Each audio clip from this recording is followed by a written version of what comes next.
sambungan daripada bab ini. Ya. Okey, so soalan Syimil tanya, cikgu, ekonomi ada masalah inventif tak? Okey, inventif macam mana tu Syimil? Mungkin kamu boleh elaboratekan masalah inventif yang sebagaimana tu. Contoh masalah macam mana? Masalah inventif tu.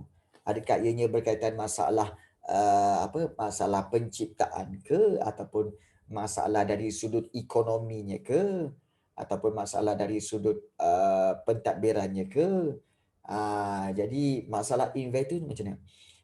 Inventif ekonominya. Secara umumnya, apa yang kamu maksudkan dengan masalah inventif? Apa yang kamu maksudkan dengan masalah inventif tu? Adakah masalah inventif tu berkaitan dengan masalah apa? Penciptaannya ke, ataupun adakah progresnya ke, ataupun berkaitan dengan perkembangannya ke? Jadi kita kena ketahui spesifik tentang masalah inventif itu. Masalah inventif tu yang mana satu? Perkembangan. Okey. Secara umumnya, kita kata bahawa sebenarnya ekonomi ni sebenarnya adalah, kita katakan, sebagai satu ilmu yang sebenarnya dia sentiasa berkembang. Dan bila sentiasa berkembang itu akan wujud, akan wujud masalah-masalah inventif dan perkembangannya, dan akan keluarlah ideologi-ideologi baru yang akan menentukan keadaan ekonomi tertentu. Sebenarnya yang kita belajar ni mungkin asasnya 3, tetapi banyak lagi ya. Sebenarnya masalah ekonomi seperti masalah sistem ekonomi seperti sistem ekonomi autokratik, sistem ekonomi campuran, dan juga sistem ekonomi kita kata sebagai campuran dan juga Islam. So dia ada perkembangan dia juga. Tetapi kalau dalam buku ekonomi ni kita akan statik kepada dia punya point dia, ataupun statik kepada dia punya fakta-fakta dia saja. So tidak terjejas kepada inventif dia lah. Itu paling penting yang kamu kena ingat. Okey, baik. Kita tengok sistem ekonomi perancangan pusat. Baik. Perancangan pusat juga dikenali sebagai sistem ekonomi sosialis, ataupun juga dipanggil sebagai komunis. Kalau kamu kata komunis, macam di Korea Utara. Bila kita sebut komunis, kita fikir, Korea Utara. Yes. Contoh negara yang mengamalkan ekonomi perancangan pusat ni sebenarnya adalah negara-negara yang mengamalkan komunis. Kita tahu bahawa negara komunis, semua pemilikan harta, sama ada harta negara tu, sama ada tanah, bangunan, perniagaan, semua dimiliki oleh kerajaan. Ya, itu dalam sistem sosialis ataupun komunis. Itu secara umumnya. Jadi kita lihat yang dikatakan perancangan pusat tu bermaksud apa tahu? Sistem ekonomi yang dirancang oleh kerajaan pusat.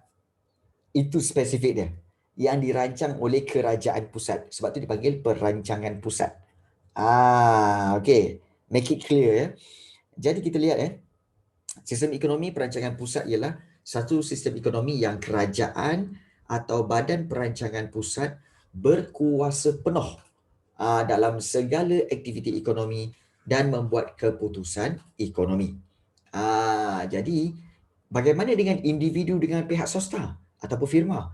Individu pihak swasta tidak berkuasa langsung dalam menentukan aktiviti ekonomi dan membuat keputusan ekonomi. Tidak berkuasa langsung, ya, individu dan juga pihak swasta. No.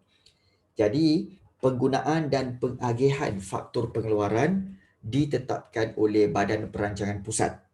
Untuk apa? Untuk mencapai tingkat kebajikan masyarakat yang optimum. So kalau kita lihat di sini, kenapa komunis buat macam tu? Niat dia baik. Ingat niat dia baik, iaitu apa? Untuk mencapai kebajikan masyarakat yang optimum. Niat baik, yes, niat dia baik. Supaya semua rakyat dapat dapat kekayaan yang sama rata. Niat baik, namun caranya salah. Caranya salah. So kalau kita lihat di sini Okey, ciri-ciri utama sistem ekonomi perancangan pusat. Pertama, pemilikan faktor pengeluaran. Siapa yang memiliki faktor pengeluaran? Semua faktor pengeluaran di sini seperti buruh, tanah, modal, usahawan, semua dimiliki, empat-empat ni dimiliki secara mutlak, total, okay, owned by government. Totally owned by government. Atau badan perancangan pusat yang ditubuhkan oleh kerajaan. Individu dan pengeluar, maknanya individu dan firma tidak mempunyai kebebasan untuk memiliki dan menggunakan faktor pengeluaran ini. No, tak ada. Tak ada. Okey, semua dimiliki oleh kerajaan. Itu satu. Okey. Yang kedua, penentu kehendak. Segala keputusan ekonomi yang berkaitan dengan masalah asas ekonomi. Maknanya apa tahu? Masalah asas ekonomi seperti apa yang hendak dikeluarkan, berapa yang hendak dikeluarkan, okey, bagaimana hendak dikeluarkan, untuk siapa akan dikeluarkan. Semua empat-empat ni, soalan empat-empat ni akan dibuat oleh kerajaan melalui badan perancangan pusat yang ditubuhkan. Maknanya agensi kerajaan yang ditubuhkanlah. So, badan perancangan pusat ini ataupun agensi kerajaan ini akan merancang dan mengawal peruntukan faktor pengeluaran serta corak agihan barang dan perkhidmatan kepada masyarakat. Means that everything in economy controlled by government. That is what we call perancangan pusat. Nampak? Bertambahlah. Yes. Okay. Kemudian, pembuat pilihan. Individu, tidak mempunyai kebebasan dalam membuat pilihan terhadap barangan yang ingin dibeli. Untuk memaksimumkan kepuasan dan jenis pekerjaan yang ingin diceburi. Bayangkanlah, individu, everyone, setiap rakyat tidak ada kebebasan buat pilihan untuk barang yang dibeli. Sebab apa? Barang-barang yang ingin dipakai telah ditentukan oleh kerajaan. Yes, kerajaan dia sendiri tentukan. Kalau nak minum susu, okey, susu Dutch Lady sahaja. Kalau nak minum teh, teh Lipton sahaja. Kalau kopi, okey, mungkin ada kopi Nescafe dan juga kopi O. Itu je. Tak ada pilihan. So mereka kena pilih dua tu je lah. 2 atau 3, tak ada lebih. Tak banyak. Tak ada pilihan yang banyak. Itulah. Mereka tak ada pilihan. Even jenis pekerjaan yang ingin diceburi pun mereka tidak ada pilihan. Mereka ditentukan oleh kerajaan. Kerajaan mereka daripada sekolah, bila mereka sekolah, habis sekolah, kerajaan mereka telah tentukan. Okey, kau kerja sebagai kerani. Engkau kerja sebagai pekerja kilang. Engkau kerja sebagai penghantar makanan. Engkau kerja, dah tentukan dah. Kalau kamu kata, saya tak nak kerja penghantar makanan. Tak, kena ikut ini kerajaan telah tentukan. So tak ada pilihan. Nampak? They control everything.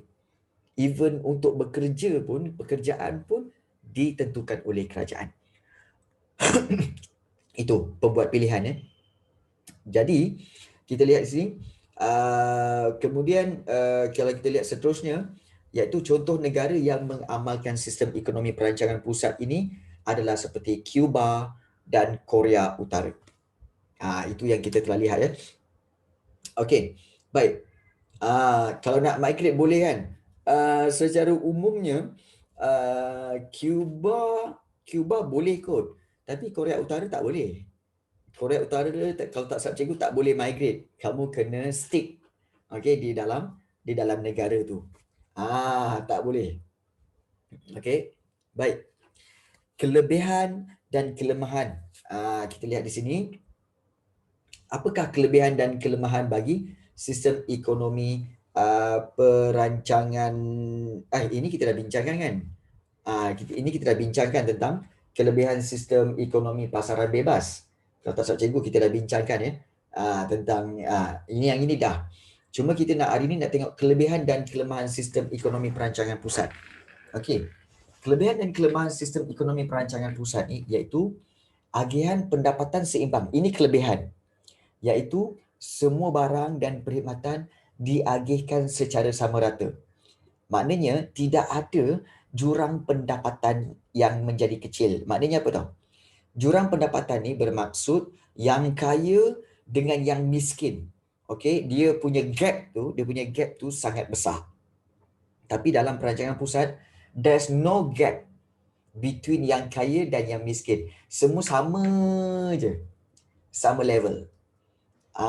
Itu bagusnya sistem ekonomi perancangan pusat. Compared to capitalist, kalau yang kaya akan terus kaya, yang miskin akan terus miskin. Miskin so dia punya gap tu besar. Betul, betul. Dan kenapa dalam sistem ekonomi perancangan pusat ni, kenapa jurang pendapatan menjadi kecil? Sebab everything ditentukan oleh kerajaan. Jadi so tidak ada yang kaya, tidak ada yang miskin. Sama je dia punya masyarakat. Itu bagusnya. Tentang ekonomi perancangan pusat. Bagus. Agian pendapatan seimbang. Yang kedua, Singapura macam tu? No, Rafi. Singapura adalah sistem ekonomi kapitalis. Singapura ekonomi kapitalis.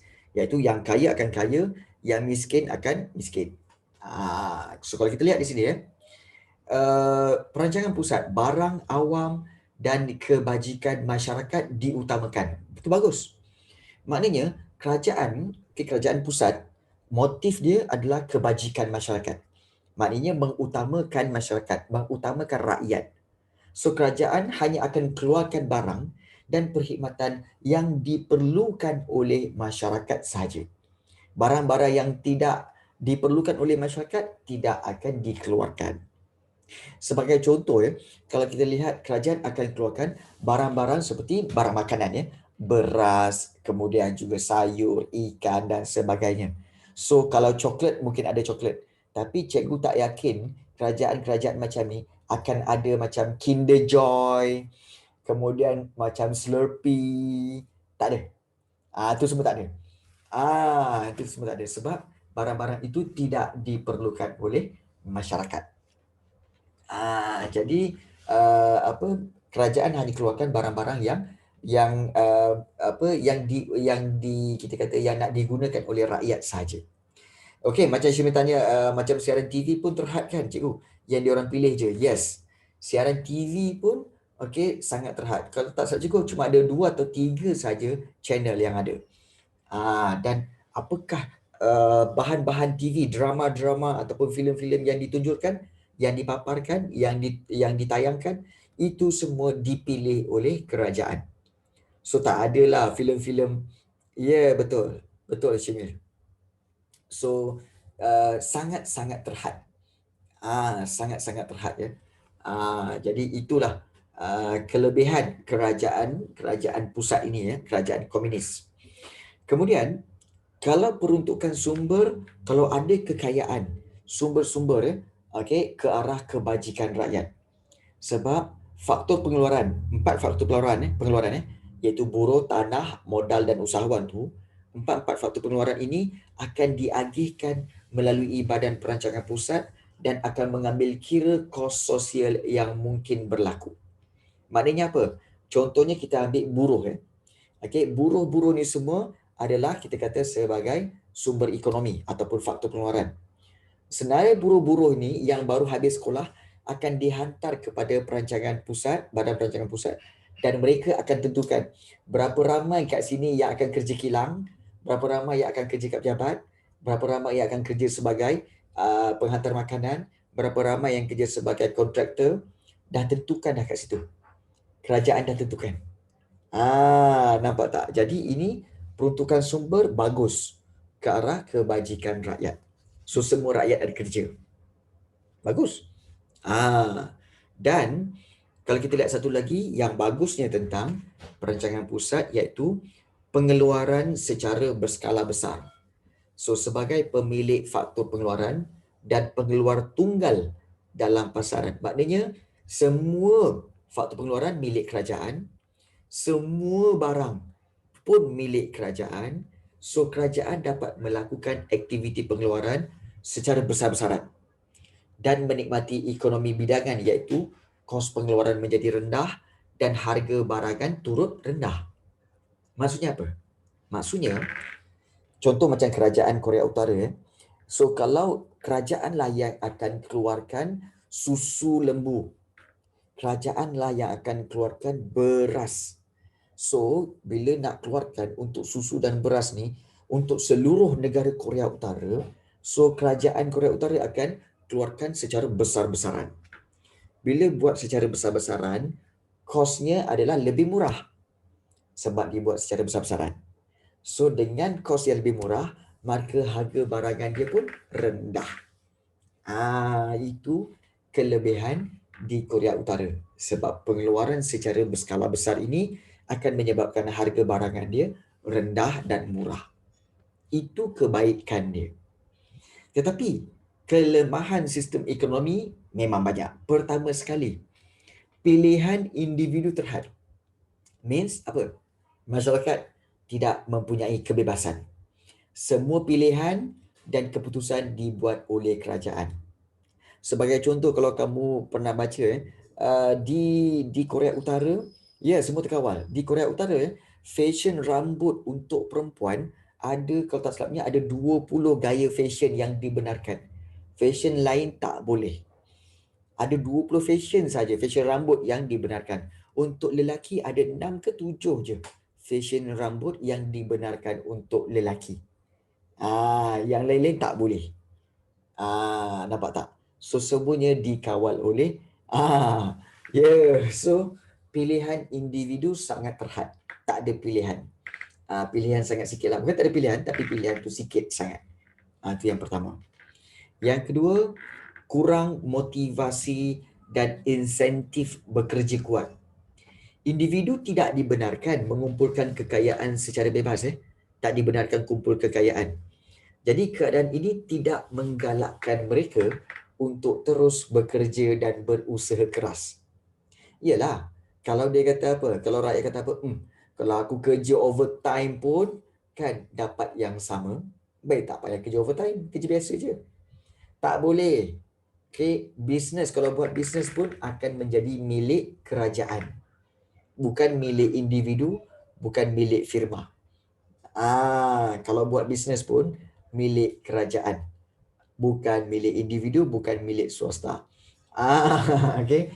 Jadi, para pekerja di Korea Utara, dia tidak ada motivasi untuk bekerja kuat. Alah, kerja biasa-biasa sudahlah kan. Sebab apa? Dengan kerja yang sedikit, dapat yang sama. Kerja banyak pun dapat yang sama. Rajin pun dapat gaji yang sama. Kalau malas pun dapat gaji yang sama. So, ini tidak menggalakkan mereka untuk terus bekerja dan berusaha keras. Nampak tak? Jadi, buat apa nak kerja teruk-teruk kan? Kurang motivasi. Kemudian, kelemahan sistem perancangan pusat ni iaitu keusahawanan individu terhad. Maksudnya di sini, tak ada persaingan, usahawan dan inovasi tidak dapat berkembang pesat dan menyebabkan ekonomi dalam sistem ini tidak berkembang. Kalau kita lihat keusahawanan individu terhad. Maksudnya di sini apa tahu? Kalau dah semua barang, semua barang dikeluarkan oleh kerajaan. Semua barang, tak kira lah barang makanan ke, pakaian ke, kasut ke apa semua dikeluarkan oleh kerajaan. Jadi, tidak ada orang yang berusaha untuk menjadi usahawan sebab tak guna pun jadi usahawan. Jadi usahawan nanti pun bisnes jadi hak milik kerajaan. So, nak buat apa? Jadi, bila kalau buat macam tu, maknanya apa? Tidak ada inovasi. Inovasi ni apa? Tidak ada kemajuan. Jadi, kalau katakan kasut tu tali dia dekat atas saja. Pakai je lah kasut tali kat atas ni kan. Semua sama je kan. Jadi tak ada idea untuk kita buat kasut sarung nak. Nanti lagi ramai permintaan. Tak ada. Semua telah ditentukan oleh kerajaan. Jadi ini menyebabkan ekonomi tidak berkembang. Okay. So, Shimir tanya, what happen kalau ekonomi tu punya birth rate turun?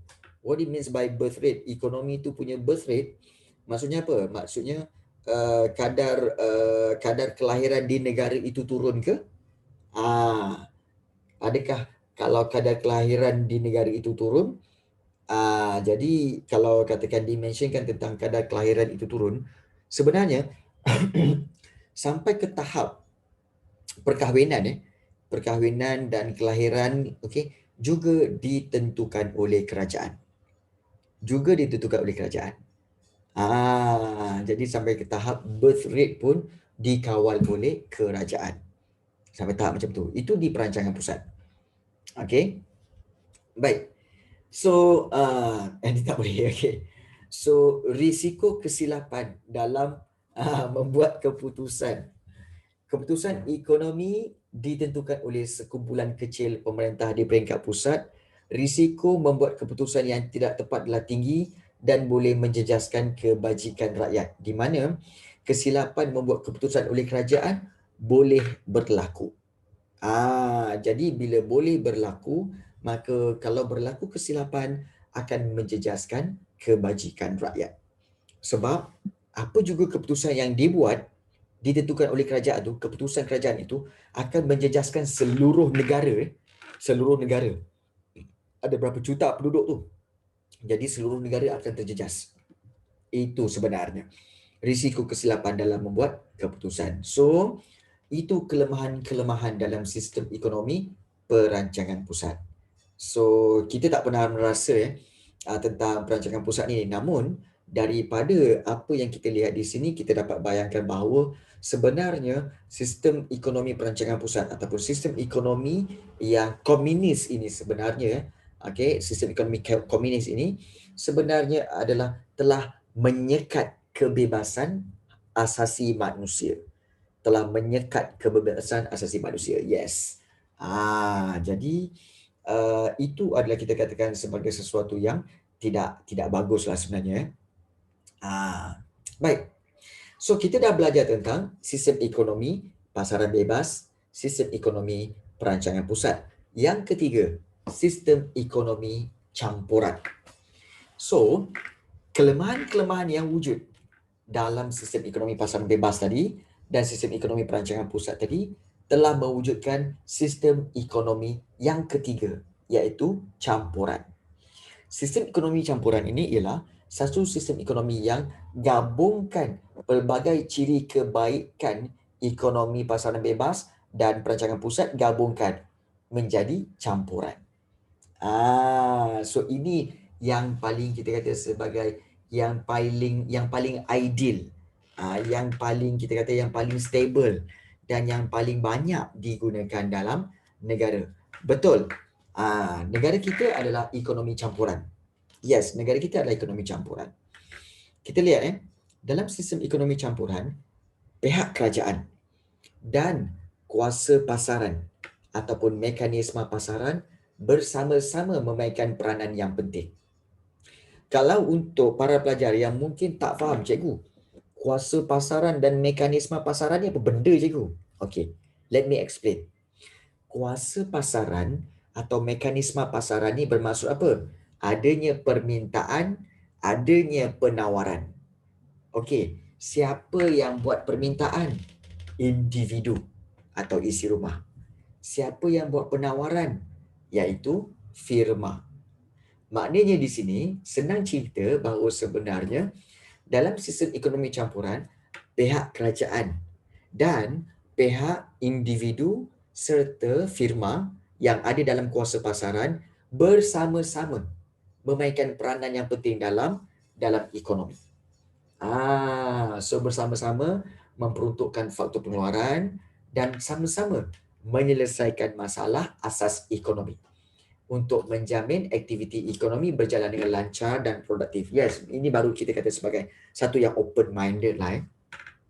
So kerajaan pada dalam ini, kerajaan akan campur tangan jika berlaku ketidakstabilan dan penyelewengan dalam aktiviti ekonomi. Ini adalah tujuan campur tangan kerajaan dalam ekonomi. Kalau kita tengok tujuan pertama, kenapa kerajaan campur tangan dalam ekonomi? Untuk membekalkan barangan awam. Barangan awam ni contohnya macam mana? Barangan awam ni contohnya jalan raya, lampu jalan raya, kemudian apa lagi kemudian yang nak membersihkan sungai tu, yang kutip sampah, lori kutip sampah. Kalau kamu fikir satu sudut, okey, firma dengan isi rumah nak ke ambil kerja-kerja ni? Maknanya nak ke dia orang keluarkan duit untuk buat jalan raya? Nak tak firma keluarkan duit untuk sediakan lori untuk kutip sampah? Nak tak firma untuk keluarkan duit dan buat pembersihan sungai? Apa dia untung? Dia untung tak dengan benda-benda tu? Kamu rasa macam mana? Okey. Untung tak kalau firma buat jalan raya? Ya, betul. Sebenarnya kalau buat jalan raya, firma keluarkan duit buat jalan raya, siapa yang nak bayar pada dia? Adakah rakyat akan membeli jalan raya? Mana ada. Jalan raya tu, firma buat, kemudian siapa nak bayar pada dia? Semua orang guna. Macam mana nak kenakan bayaran? Tak boleh. Jadi firma rugi. So firma tak akan buat barangan-barangan awam ni. Firma tak akan buat barangan awam. So someone has to do it. So somebody has to do it. So siapa? Kerajaan. Kerajaan lah. So di sini so tak boleh. So kerajaan lah yang tugasnya pertama apa? Bekalkan barangan awam, iaitu barang-barang yang tidak akan dikeluarkan oleh firma dan akan digunakan oleh seluruh rakyat. Itu satu. Kemudian kerajaan juga yang akan stabilkan ekonomi. Iaitu kalau katakan kerajaan nampak berlakunya inflasi ataupun berlakunya kemelesetan ekonomi, kerajaan cepat-cepat akan campur tangan. Supaya apa? Stabilkan balik ekonomi. Kemudian merapatkan, yang ketiga merapatkan jurang pendapatan. Macam mana nak merapatkan jurang pendapatan? Yang kaya tetap yang kaya, yang miskin ke miskin ni. Macam mana nak rapatkan jurang tu? Apa yang kerajaan buat? Kerajaan buat apa tahu? Untuk yang kaya, kerajaan akan kenakan cukai yang tinggi. Cukai pendapatan, cukai syarikat, zakat. Itu semua adalah tujuan dia adalah untuk apa? Kerajaan akan ambil income tax ni semua, by tax ni akan ambil tax ini semua dan akan berikan bantuan kepada golongan-golongan miskin ini dengan memberikan bantuan dalam bentuk BRIM, bantuan kemanusiaan, kemudian bantuan banjir, bantuan zakat, bantuan hari raya dan macam-macam lagi. Ini untuk apa? Supaya yang miskin dia tidak menjadi terlalu miskin. Tetapi yang kaya dia menghampiri yang sederhana. Sebab kekayaan dia telah diagihkan kepada yang miskin. So ini merapatkan jurang pendapatan. Siapa tu punya tugas ni? Kerajaan. Itu sebenarnya. Tu merapatkan jurang pendapatan. Kemudian yang keempat, mengurangkan kesan externality. Mengurangkan kesan externality ni sebenarnya bermaksud apa tahu? Mengurangkan kesan-kesan negatif luaran. Contohnya, kalau katakan ada kilang, dia keluarkan barangan tetapi dia telah keluarkan cecair ataupun air yang kotor, air yang tercemar, dia keluarkan ke sungai, kemudian dia punya asap tu keluar. Jadi ini telah menyebabkan berlakunya pencemaran di kawasan sekeliling. Siapa yang nak handle benda ni? Kerajaan. Kerajaan akan keluarkan undang-undang. Undang-undang untuk mengurangkan kesan-kesan pencemaran ini, iaitu kesan-kesan externality ini. Itu tugas kerajaan. Terus mau dia buatkan highway sendiri, lepas tu harga rumah naik, dia kira macam bayar sekali untuk highway tu and kawasan tu jadi maju sebab ada highway tu, macam Rimayu semua. Baik. Sebenarnya begini Rafizuddin. Sebenarnya kalau kita lihat satu kawasan perumahan, contoh macam Rimbayu ataupun Kota Kemuning ataupun juga Shah Alam ataupun satu kawasan tu, sebenarnya syarikat kontraktor yang buat kawasan itu, dia kena buat bukan setakat rumah. Dia kena sediakan juga jalan raya. Dia kena sediakan juga kawasan taman. Dia kena sediakan juga kawasan kawasan taman permainan dan juga kawasan-kawasan perniagaan. Okey, dan juga kawasan rekreasi. Kamu rasa, okey, contoh macam Gamuda ke ataupun syarikat-syarikat besar Sandarbi ke kan, kamu rasa buat taman permainan tu untung tak? Buat taman permainan tu untung tak? Tak untung. Kan? Kan? Kalau katakan dia nak buat tasik, okey, untung tak buat tasik? Tak untung. Kan? Tak untung. Tapi dia untung kat mana? Dia jual rumah, dia bina rumah, dia jual rumah, itu dia untung. Tetapi kerajaan, okey, kalau katakan kerajaan benarkan benarkan firma buat sesuka hati, firma akan bina rumah je, tak nak bina jalan raya. Tetapi antara syarat yang kerajaan telah kenakan kepada kontraktor ni apa tahu? Iaitu kalau kau nak buat rumah boleh, tapi kamu kena sediakan jalan raya, kena sediakan loji kumbahan, kena sediakan taman permainan, kena sediakan taman rekreasi. Baru kita luluskan kamu punya permohonan untuk membina kawasan perumahan. Nampak tak? Kerajaan tetapkan law. Tak. Bukan. Kerajaan tak provide. Okey. Jalan tasik tu semua. Ya, betul. Bukan. Okey. Yes. Jalan tasik tu dibuat oleh syarikat pembinaan tu. Okey, dibuat oleh syarikat pembinaan itu. Okey. Tetapi yang menjaga maintenance jalan raya, yang menjaga maintenance tasik itu, jaga maintenance itu kerajaan. Sebab itu macam tasik di Kota Kemuning kalau kamu tengok jalan raya di Kota Kemuning, taman tasik di Kota Kemuning, yang bersihkan dia siapa? Yang menjaga maintenance dia siapa? MBSA, Majlis Bandar Shah Alam. Yes. Tapi adakah MBSA yang buat tasik tu semua? Tak. Yang buat tu semua adalah syarikat Gamuda tu. Yes, syarikat Gamuda tu yang buat. Dia yang design, dia yang tu apa semua lah. Ya, betul. Syamir. Tu jalan raya tu. Jalan raya tu kan ada lampu-lampu kan, lampu-lampu jalan raya kan. Siapa nak bayar bil elektrik tu? MBSA lah. MBSA. Kan? Majlis Bandaraya Shah Alam ataupun Majlis Bandaran, itu kira kerajaan lah. Ingat MBSA, Majlis Daerah ke, Majlis Perbandaran ke kan. Itu semua adalah pihak berkuasa tempatan. Maknanya dia adalah sebahagian daripada a part of kerajaan. Kan? Jadi dia orang yang bayar bil.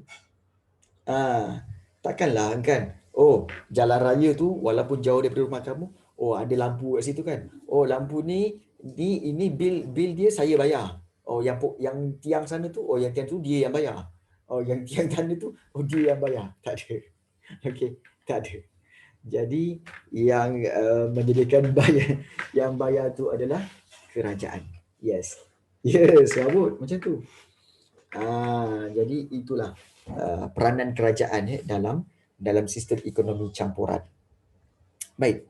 Kemudian peranan kerajaan seterusnya iaitu mengawal harga barang dan perkhidmatan. Kalau kita lihat antara barang-barang yang dikawal harganya adalah seperti barang-barang asas, iaitu seperti beras, kemudian susu, gula, garam. Itu semua barang-barang kawalan, ayam, barang-barang kawalan harga oleh kerajaan. Kerajaan tak benarkan firma naikkan walaupun yang supply itu firma. Walaupun yang supply itu adalah firma, tetapi harganya telah ditetapkan oleh kerajaan. Jangan melebihi harga ini. Kerajaan yang kawal. Sebab apa? Sebab tak mahu barang-barang makanan itu menjadi terlalu mahal dan membebankan rakyat. Tak mahu. Jadi itu matlamat kerajaan. So penting untuk kerajaan campur tangan dalam ekonomi. Okey. Dan seterusnya melaksanakan program ekonomi awam. Iaitu melaksanakan program-program ekonomi secara keseluruhannya. Contohnya program-program untuk apa? Untuk mengawal inflasi, untuk program-program untuk mengawal pengangguran. So itu semua dilakukan oleh kerajaan. Jadi kalau kita lihat di sini ya, kalau kita lihat soalan cabaran kebat sebelah kiri tu, setujukah anda dengan campur tangan kerajaan dalam aktiviti ekonomi, sistem ekonomi campuran? Setuju atau tidak? Setuju atau tidak? Auni, setuju atau tidak Auni? Secara umumnya setujulah kan? Sebab apa? Sebab dengan campur tangan kerajaan, maka banyak perkara-perkara dapat diselesaikan. Perkara-perkara yang tidak dilakukan oleh firma ataupun individu dapat diselesaikan oleh kerajaan. So itu yang bagusnya lah. Okay, baik. Samuel, okay, boleh follow Samuel? Samuel boleh yang lain-lain macam mana? Boleh ada masalah? Tak ada masalah Alright, Rafizuddin pun okey, boleh. Cun. Alright, good. Kita lihat, okey, ciri-ciri utama sistem ekonomi campuran. Ini unik dia. Okey, kita lihat mula-mula dengan pemilikan faktor pengeluaran kat sini, iaitu siapakah yang memiliki faktor pengeluaran? Iaitu buruh, tanah, modal usahawan. Siapa yang memiliki keempat-empat ini dalam sistem ekonomi campuran? Dikata apa situ? Individu dan pihak swasta bebas memiliki faktor pengeluaran. Sama ada buruh, tanah, modal usahawan, dan individu dan pihak swasta juga bebas memiliki harta persendirian, maknanya memiliki harta, ubah pemilikan faktor pengeluaran berdasarkan matlamat pengeluaran. Maknanya apa? Okey, ubah pemilikan maknanya boleh jual tanah, boleh jual mesin, terpulang. Nak buat apa pun terpulang, bebas, individu dan swasta. Namun, terdapat faktor pengeluaran tertentu yang hanya dimiliki oleh pihak kerajaan untuk mengeluarkan barang awam. Ada sedikit lah. Kerajaan juga mengawal pemilikan faktor pengeluaran ini melalui undang-undang dan peraturan untuk menjaga kebajikan masyarakat. Contohnya, kalau kita lihat contohnya kalau kita lihat macam satu faktor pengeluaran iaitu tanah. Dalam tanah, kalau kita lihat tanah, tanah ni merangkumi bangunan, merangkumi sumber-sumber sumber-sumber bahan mentah seperti biji timah, kemudian emas, kemudian petroleum, itu semua. Jadi kalau kita lihat di sini, okey, bukan semua barang-barang ini boleh dimiliki oleh individu dan swasta. Contohnya, kalau macam petroleum, petroleum tidak boleh kita kata isi rumah tak boleh. Firma boleh. Firma dan juga kerajaan boleh memiliki petroleum itu. Kerana apa? Kerana ianya untuk kegunaan awam. Jadi ini ada antara faktor pengeluaran yang tertentu yang hanya dimiliki oleh kerajaan. Tujuan dia untuk apa? Untuk menjaga kebajikan masyarakat. So bukan semua. Bermakna kita kata apa tahu?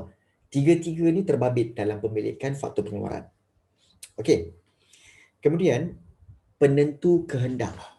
Siapa yang akan menentukan kehendak ni? Kalau kita lihat dalam sistem ekonomi campuran, pengguna, maknanya individu macam kita ni, dan pihak pengeluar iaitu firma berhak membuat keputusan ekonomi untuk menyelesaikan masalah asas ekonomi, iaitu mereka lah kedua-dua ini, pengguna dan pihak pengeluar, akan menentukan apa yang hendak dikeluarkan, berapa yang hendak dikeluarkan, bagaimana hendak dikeluarkan, dan untuk siapa barang dikeluarkan. Ini semua ditentukan oleh individu dan juga firma, maknanya pengguna dan pihak pengeluar. So pengguna mempunyai kuasa nak menentukan corak permintaan barang dan perkhidmatan. Nak apa? Okey, Kinder Joy boleh. Slurpee boleh. Pengguna memang bebas untuk menentukan apa permintaan mereka. Pengeluar pula bebas untuk bersaing dalam pengeluaran barang ekonomi untuk memperoleh keuntungan yang maksimum. So pengeluaran memang banyak. So mereka bebas untuk bersaing, compete each other untuk memperoleh keuntungan yang maksimum. Namun kerajaan akan membuat keputusan dan mengeluarkan barang awam yang tidak dikeluarkan atau tidak mampu dikeluarkan oleh pihak swasta. Contohnya apa? Contohnya iaitu bekalan elektrik dan bekalan air. Kalau kamu perasan, bekalan elektrik di seluruh negara ni hanya ditawarkan oleh TNB, betul? Elektrik kan? Hanya ditawarkan oleh TNB. Kenapa TNB je? Syarikat lain tak boleh. Bukan tak boleh, tetapi syarikat-syarikat tak mampu nak sediakan kos permulaannya. Sebab nak buat stesen jana kuasa elektrik tu, harganya berjuta-juta. Kalau nak buat sistem hidroelektrik, nak buat empangan tu kan, empangan-empangan untuk menjana kuasa hidroelektrik, itu kos dia memang berbilion. Mana ada syarikat yang mampu buat. Tapi kalau syarikat tak mampu buat, takkan tak ada orang yang nak buat. Nanti rakyat tak dapat elektrik. Jadi kerajaan yang kena buat. Kerajaan yang buat projek-projek membekalkan elektrik dan juga membekalkan air. Jadi kerajaan akan buat keputusan dan mengeluarkan barang awam yang tidak dikeluarkan atau tidak mampu dikeluarkan oleh pihak swasta. So itu maknanya apa? Pengguna dan juga firma bebas untuk membuat apa juga kehendak mereka dalam ekonomi, dan kerajaan akan membuat keputusan dan mengeluarkan barang-barang awam yang tak mampu dikeluarkan oleh pihak swasta. Itu penentu kehendak. Dan untuk pembuat pilihan, kalau kita lihat individu bebas buat pilihan terhadap barangan yang ingin dibeli berdasarkan kemampuan dan juga bebas memilih jenis pekerjaan yang ingin diceburi. Nasib baiklah korang semua duduk di Malaysia kan. At least kamu boleh buat pilihan nak kerja apa, dan juga nak memiliki barang apa. Kenapa dengan bencana alam? Kenapa pula dengan bencana alam? Kalau bencana alam, okey. Yalah, betul lah. Kalau bencana alam, company tu rugilah. Rugi. Tapi kamu kena faham ni ramai yang tak tahu sebenarnya. Seandainya kamu rasa company-company ni kamu rasa mereka akan berniaga ataupun kita kata buat bisnes macam tu saja ke? Kamu tahu tak bahawa sebenarnya hampir almost setiap company mereka ada insurance. Mereka ada insurance.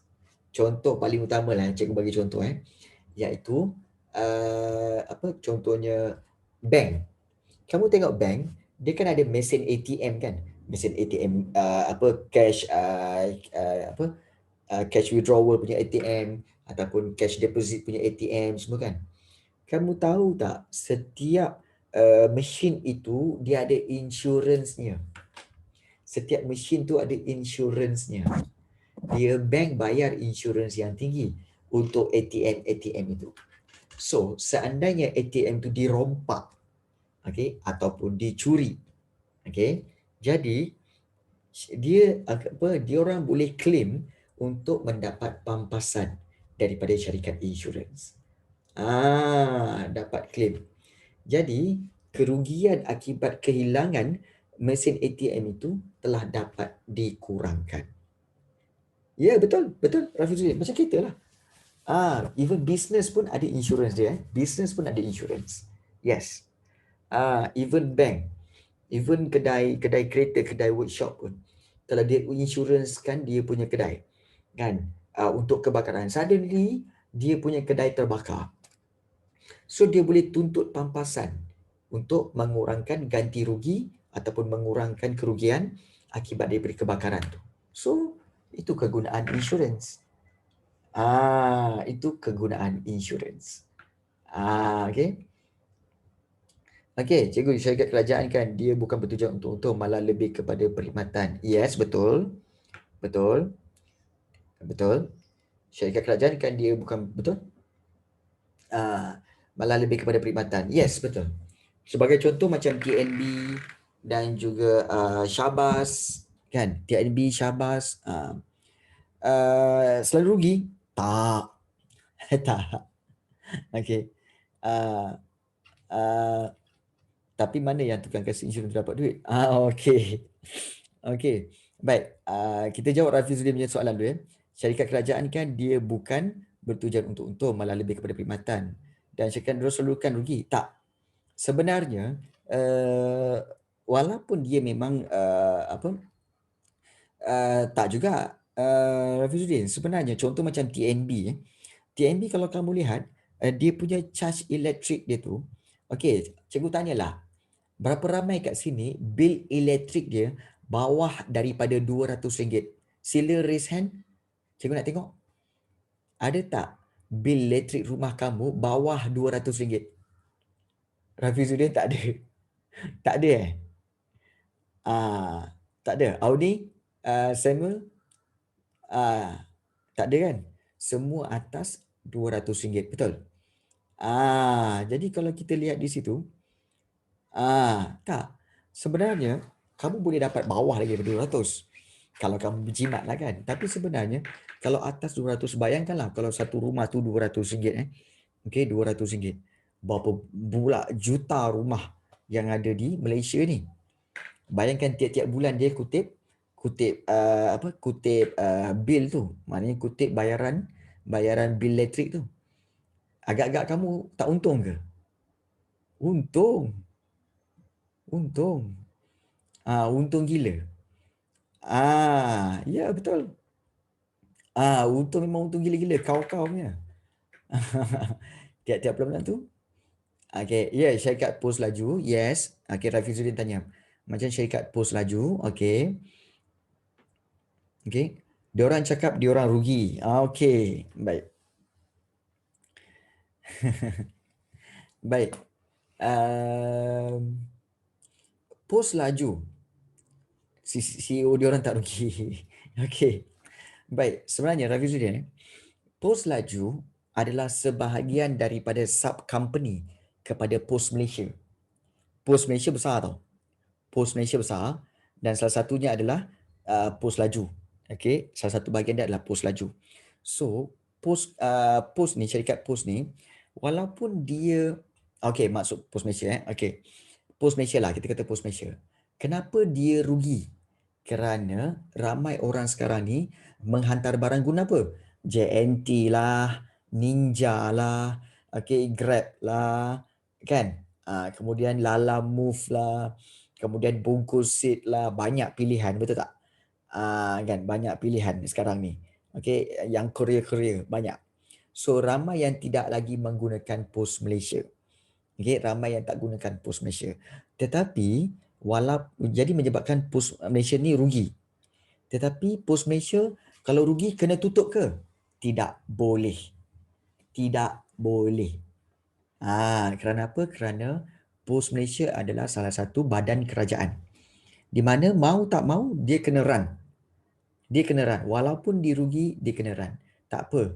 Walaupun dia rugi, kerajaan akan backup dia. Kerajaan akan fundkan kepada Pos Malaysia tu. Ya, kerajaan bayarkan. Yes. Kerajaan bayarkan. Sebab Pos Malaysia perlu menjalankan tanggungjawab dia. Ingat Pos Malaysia sahaja yang sanggup hantar surat sampai ke hulu-hulu tau. Tak, sebab dia adalah sebahagian daripada kerajaan. Pos Malaysia sahaja yang sanggup hantar surat sampai hulu kampung, sampai bawah kaki gunung, sampai ke ujung-ujung ceruk sungai apa semua kan. Itu yang Pos Malaysia buat. Nak suruh JNT buat? Memang tak lah. Nak suruh DHL buat? Tak lah. Nak suruh apa? Syarikat-syarikat Korea buat? Memang tak. Nampak tak? Sebab syarikat-syarikat Korea ni semuanya ada di kawasan bandar-bandar. Yang pos memang diorang hantar sampai ke ceruk-ceruk hutan pun, kalau ada rumah dihantar. Itu pentingnya pos. Sebab itu kerajaan tetap akan kekalkan Pos Malaysia. Itu kelebihan dia. Yes. So kalau rugi, kerajaan akan cover balik. Kerajaan akan cover balik. Okay. Jadi Syamil Ilyasa tanya, mana tukang kasih insurans tu dapat duit? Okay, bagus soalan tu. Sebenarnya dia pool. For example kita ada berapa orang kat sini? Okay, kita ada 5 orang. Okay, kita ada 5 orang termasuk cikgu. Okay, kita akan buat contoh, cikgu kata kita akan buat kumpul duit. Okey, kumpul duit setiap bulan RM100. So kita ada 5 orang ni, setiap seorang RM100. So kumpulkan pada cikgu. Okey, jadi kalau ada sesiapa yang ada masalah tiba-tiba perlukan untuk membeli kehilangan buku teks ke, kehilangan kehilangan alat tulis ke apa kan, duit ni kita akan cover balik, kita akan gantikan dengan peralatan-peralatan dan juga buku-buku yang dihilang tu. Tapi every month kena bayarlah 100. Okey. So katakan 5 orang ni. Okey, first month 500. Okey, second month korang bayar lagi 1000, jadi 1000 kan. Third month 1500. Fourth month jadi 2000. Bulan kelima tup-tup Shemir pula. Cikgu, saya punya buku habis hancur cikgu. Saya punya alat tulis pun tak habis. Okey, tak apa. Berapa kamu kira berapa yang kamu rugi? Oh, saya kira-kira buku teks apa semua dekat 200 cikgu. Okey, tak apa. Nah, 200. Kami bayarkan balik ganti rugi 200 kepada kamu. Nampak tak? Jadi mana datang duit tu? Daripada cikgu kumpul banyak-banyak ni. Sebab yang berlaku risiko tu seorang je. Dalam 5 orang, dia takkan serentak 5-5 tu menghadapi kerugian, tak. Dalam 5-5 tu, pada waktu itu seorang je. Ya, betul. It's like main kutu. It's like main kutu, ya. Tetapi dia punya player banyak. Syarikat insurans ni, dia tak mainlah 1-2 syarikat. Dia tak mainlah seorang dua orang. Biasanya keahlian dia 1000. Kenapa kutu main nama dia kutu? Tak tahu kenapa. Cikgu sendiri pun tak tahu kenapa. Main kutu. Tak tahu kenapa. Dia orang kumpul-kumpul kutu kot. Okay. Baik. So kita kembali. Dia kata guys. Dia kata gaji CEO Pos Malaysia RM100,000 tapi syarikat Pos Malaysia rugi macam Mas Airline. Well, kamu tahulah bila syarikat-syarikat badan kerajaan ini apabila diuruskan, banyaklah berlaku penyelewengan. Banyak berlaku salah guna kuasa, banyak berlaku salah urus tadbir kewangan. Itu yang menyebabkan mereka rugi. Rugi sebab apa? Nak bayar gaji orang besar-besar yang beratus ribu. Itu kesilapan pada urus tadbir. Jadi bukan kesilapan kerajaan tapi kesilapan pengurusan mereka. Yes. Baik. Kita lihat di sini pembuat pilihan. Itulah pasal. Individu bebas dalam membuat pilihan terhadap barangan yang dibeli, juga bebas memilih pekerjaan. Pengeluar bebas dalam pemilikan dan penggunaan faktor pengeluaran untuk keluarkan barangan yang memaksimumkan keuntungan. Pengeluar juga bebas memilih teknik pengeluaran yang paling cekap untuk meminimumkan kos pengeluaran. Namun, ingat walaupun bebas buat pilihan, kebebasan individu dan pihak swasta dikawal oleh kerajaan melalui undang-undang dan peraturan. So, kerajaan akan memilih teknik pengeluaran yang memaksimumkan kebajikan masyarakat. Sebagai contoh banyak kilang dekat Malaysia ni, kalau boleh mereka nak gunakan mesin banyak-banyak supaya apa? Semua jalan serentak, semua barang-barang semua jalan dekat satu production kan, production line tu. So semua guna mesin. Tapi kerajaan kurang untuk membenarkan penggunaan itu. Kerana apa? Kerajaan kata kalau boleh banyakkan menggunakan buruh. Supaya apa? Supaya rakyat Malaysia ada pekerjaan. Yes. Supaya rakyat Malaysia ada pekerjaan. Jadi untuk susun, berilah peluang kepada pekerja-pekerja rakyat Malaysia untuk susun. Kemudian kalau untuk melabelkan, bagilah wujudkan pekerjaan untuk melabelkan barang sahaja. Jadi nanti wujudkan pekerjaan. Betul. So kerajaan yang akan tentukan teknik pengeluaran untuk memaksimumkan kebajikan masyarakat. Just imagine kalau semua kilang menggunakan mesin, jadi takkan ramai yang dapat pekerjaan. So bila tak ramai dapat pekerjaan, ramai yang akan menganggur. Nampak tak?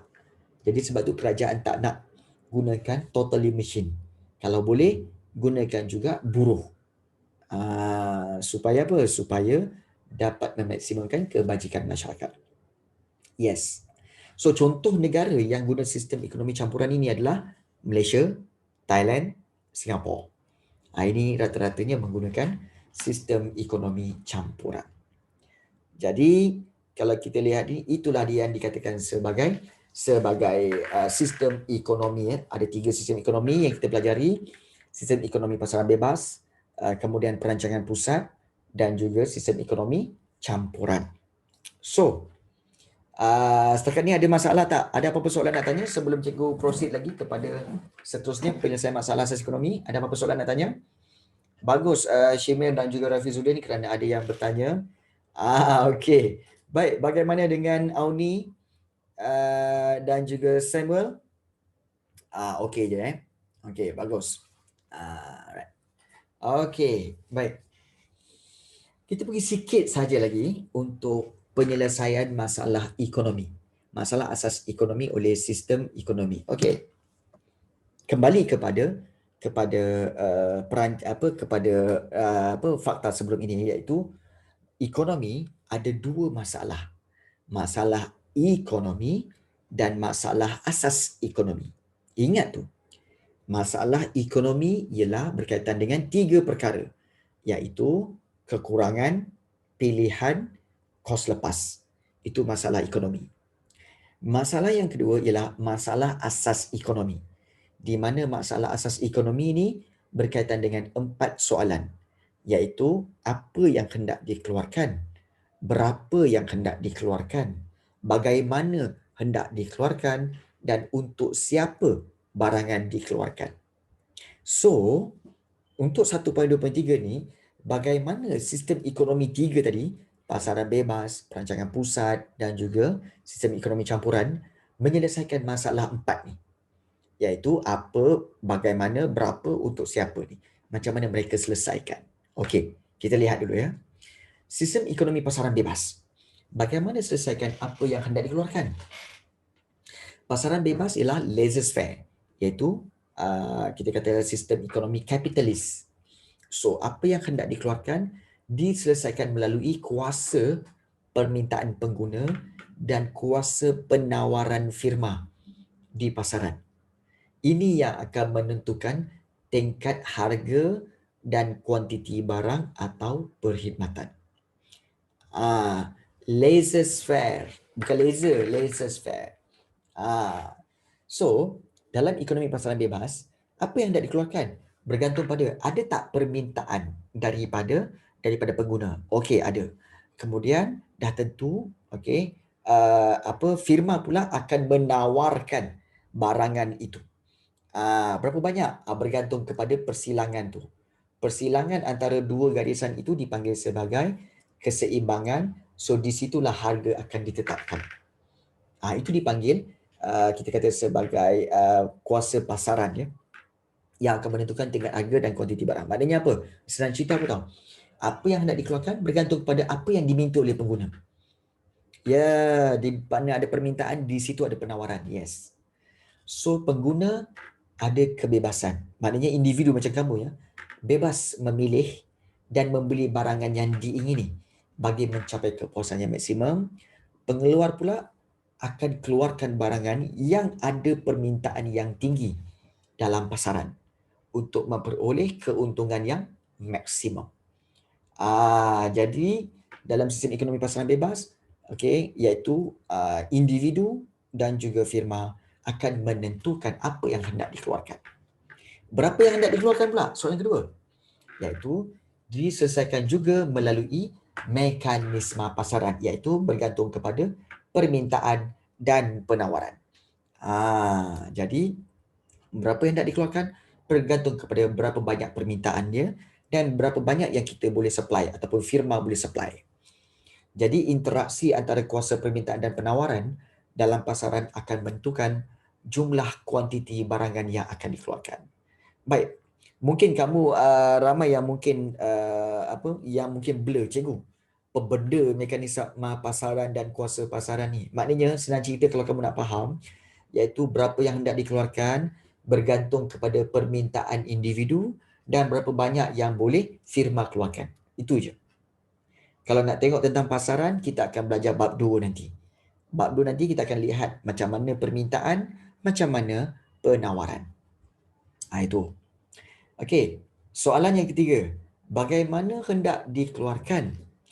Okey, bagaimana hendak dikeluarkan diselesaikan melalui pemilihan cara pengeluaran yang paling cekap atau cara yang dapat meminimumkan kos pengeluaran. So, pengeluar akan memilih cara pengeluaran yang berintensifkan modal. Berintensifkan modal ini sebenarnya bermaksud apa tahu? Maknanya menggunakan mesin. Okey, menggunakan mesin. Cara pengeluaran yang menggunakan mesin ataupun pengeluar boleh untuk apa? Untuk menggunakan intensif buruh, iaitu menggunakan banyak kepada buruh ataupun pekerja. So ada dua pilihan. Macam mana nak keluarkan barang ni? Kita boleh keluarkan barang ni dengan menggunakan banyak mesin ataupun kita boleh mengeluarkan barang ini dengan menggunakan banyak pekerja. You pilih. So cara pengeluaran yang paling cekap you pilih lah. Firma akan pilih cara mana yang paling cekap untuk dikeluarkan. So kombinasi faktor pengeluaran yang paling cekap pada kos pengeluaran yang minimum biasanya akan dipilih oleh pengeluar. Sebab kena ingat bagaimana nak dikeluarkan ni, mereka akan fikirkan cara yang boleh meminimumkan kos pengeluaran supaya untungnya lebih banyak. Contoh macam kamu meniaga kuih. Kalau kamu meniaga kuih, kamu meniaga kuih, contohnya kuih karipap. Kamu jual kuih karipap 50 sen sebiji. Tetapi kamu beli tepung, kamu beli kentang, kamu beli kari, kamu nak uli lagi apa semua kan. Kamu kira balik kan. Uish, kos nak buat kentang sebiji, kos dia adalah 40 sen. Kamu jual 50 sen. Untung berapa? 10 sen. Jadi kamu fikir balik. Macam mana aku nak tambahkan keuntungan daripada 10 sen menjadi 20 sen? Kalau nak naik harga, jadi karipap tu 60 sen, takut nanti orang tak beli. So, apa yang kamu akan buat? Kamu akan kurangkan dia punya kos. Kurangkan kos tepung. Maknanya apa? Cari tepung yang murah. Cari kentang yang murah. Cari kari, serbuk kari yang murah.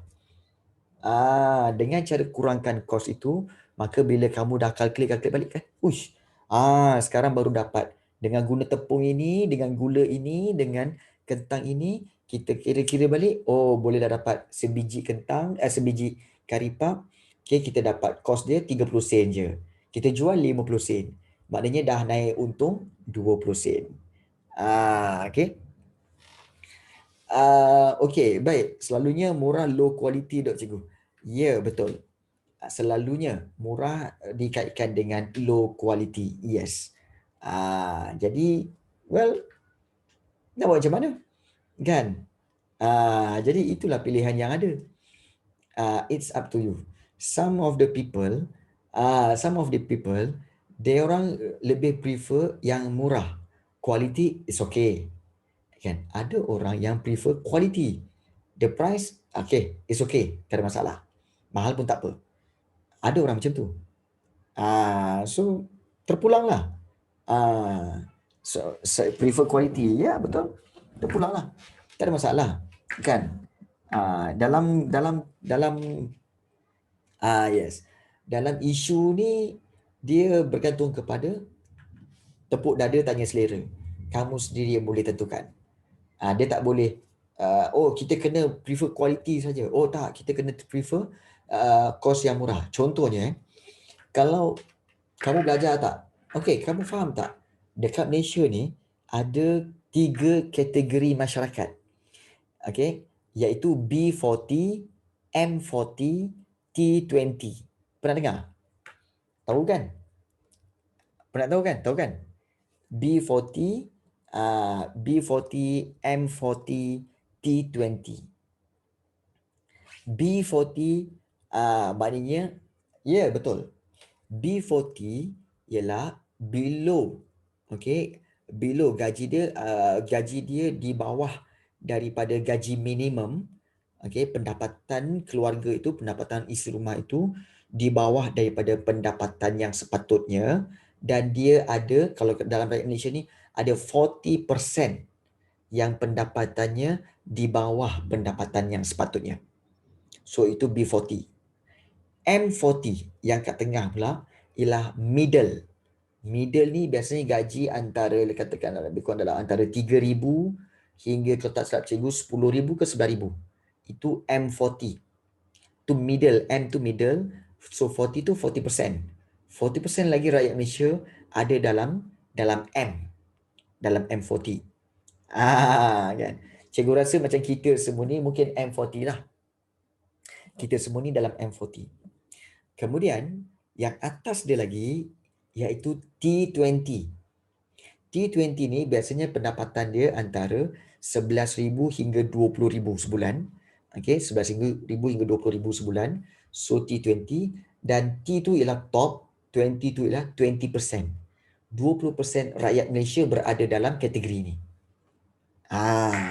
Jadi, okey, jadi pemilihan, okey, pemilihan barangan, okey, bergantung kepada kategori mana.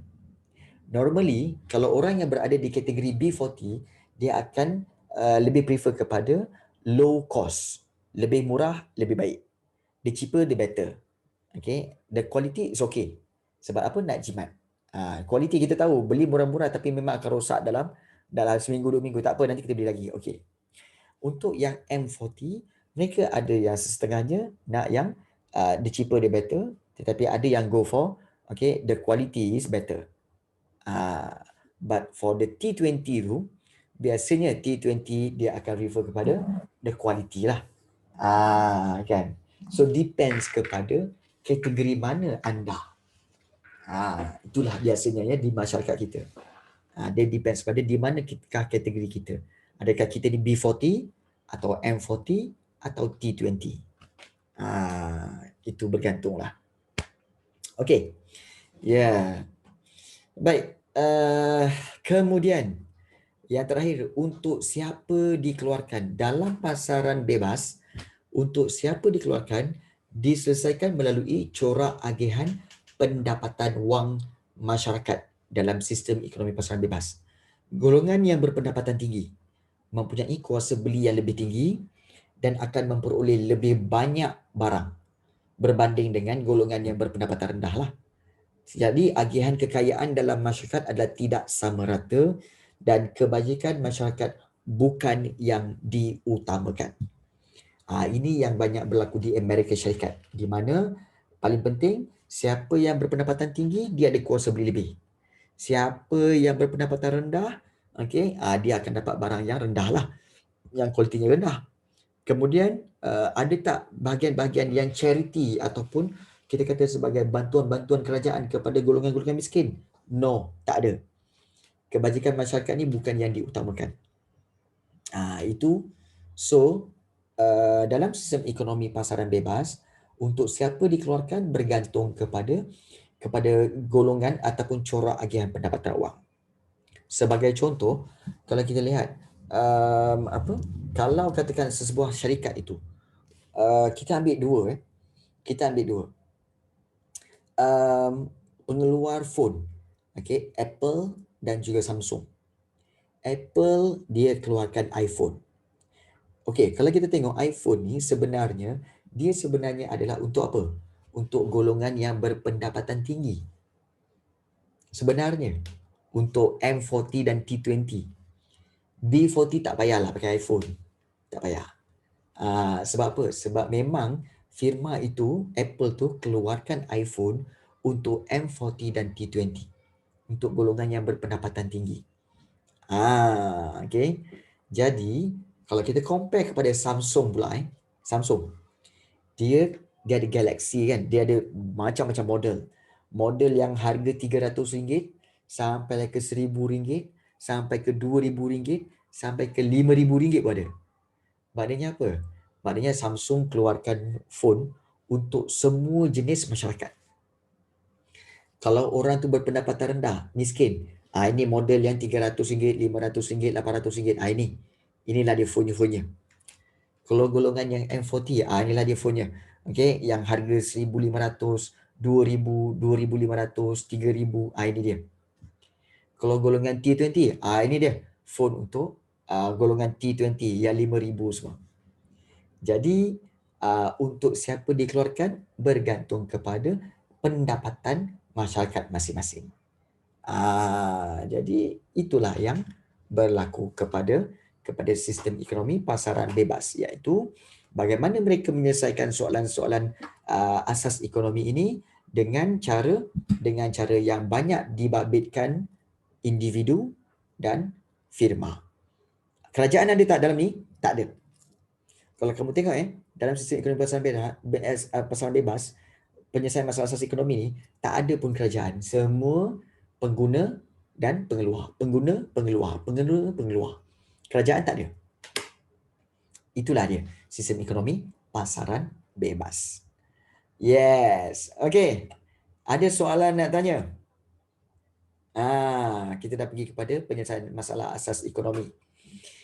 Okey. Ada soalan nak tanya? Okey, Shimir, Samuel, Auni Kristina, Rafizuddin. Ada soalan?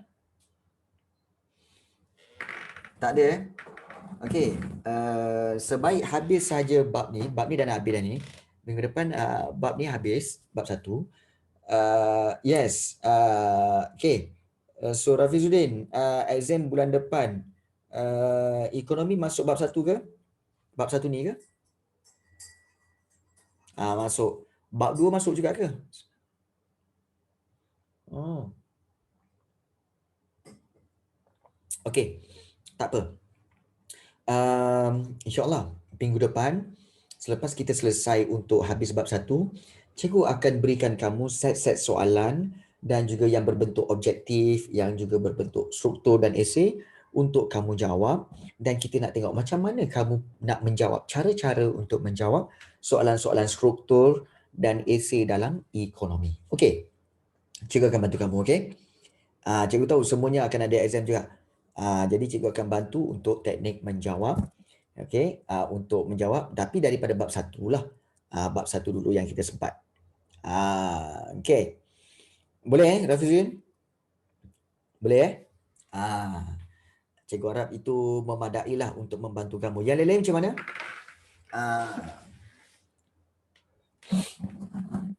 Ada soalan?